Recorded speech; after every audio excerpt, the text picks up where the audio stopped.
Civil War, understanding the ongoing conflict in governance. The concept of civil war extends beyond the battlefield, embedding itself into the dynamics of governance and the legal frameworks of a nation.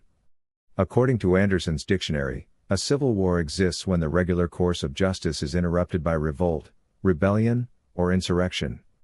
This disruption impacts the courts, justice systems, and other societal structures, framing them as tools of ongoing conflict.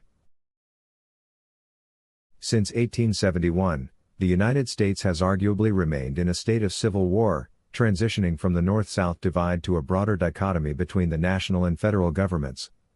This shift introduced complex definitions of citizenship, sovereignty, and allegiance that persist to this day.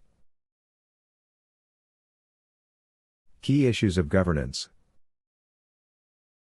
The 14th Amendment introduced significant changes to how citizenship is defined, giving rise to a federal government entity distinct from the original national structure.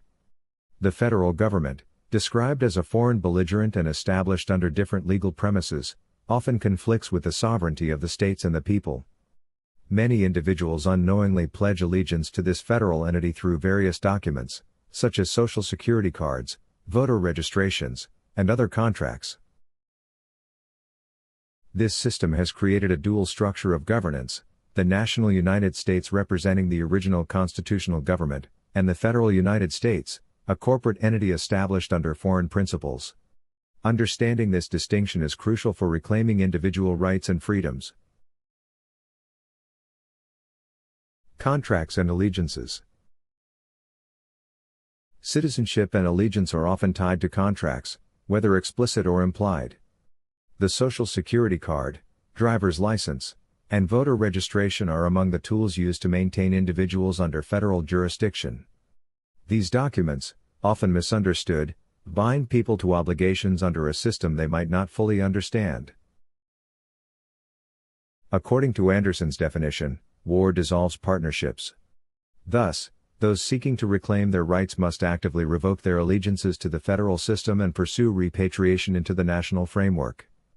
This process involves declaring one's status as a national citizen under the original Constitution, thereby exiting the federal jurisdiction. The path to repatriation. Repatriation is not merely an administrative procedure, it is a declaration of one's intent to return to the sovereignty of the nation. It involves a formal process of revoking all foreign allegiances and submitting requests to the national offices of the Secretary of State and Attorney General.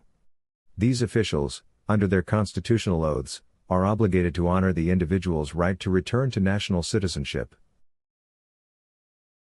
Repatriation also restores rights, property, and entitlements that may have been compromised under federal jurisdiction.